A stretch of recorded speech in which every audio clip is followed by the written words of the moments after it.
Oh, wow. Food is an exquisite way to understand how people in the past lived. And then when it comes to cooking, which is incredibly personal, right?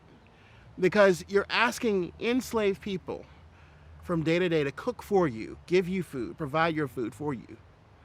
Meanwhile, you have their freedom and their lives in your hands. On top of that, you're talking about the blending of cultures. African, European, Native American, elements from Asia and the Middle East, all coming together in the colonial North American kitchen and palate.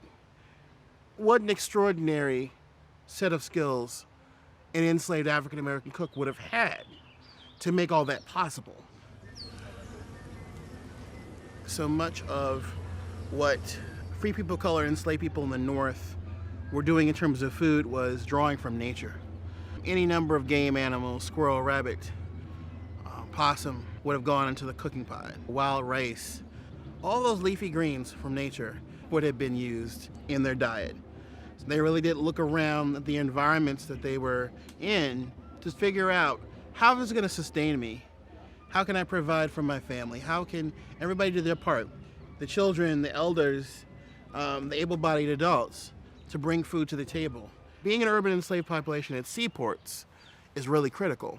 But access to traded items, those spices, those foods, those ingredients would have been incredibly powerful when you're coming from the Black perspective, because that's your identity, that's your heritage, that's your connection to home. That's your ability to give a narrative to your children about where you come from. It's called Accra beans.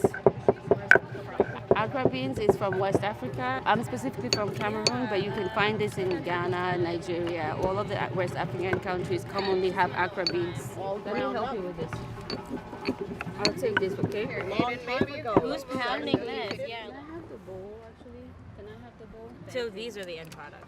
And if you break it open, you can see the inside. When do they put the vegetables in? In the paste, we just threw in some peppers. Green and red. Yeah.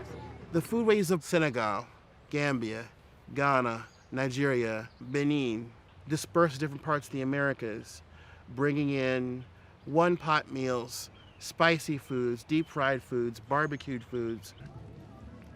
One of the foods that is representative of the Black experience in the colonial North is pepper pot. It was basically whatever they had on top of scraps of meat. And it was very highly flavored. And you could go to places like New York and Philadelphia in the 18th and 19th century, and there would be Black women on the street selling cups of pepper pot, the same way like fast food. The pepper pot lady was famous, you know? Then it became associated with the city of Philadelphia, even though this was started in the homes of enslaved people in the North. We know that African Americans were actively engaged in the food economy of the North. They were the early chefs and cooks in those taverns and restaurants. They owned them and ran them. We know they ran oyster houses. They were purveyors of fine meat. They were butchers and bartenders. And so we know they had a role that was far greater than just making some stereotypical foods that are associated with African Americans. They were actually creating the American palate.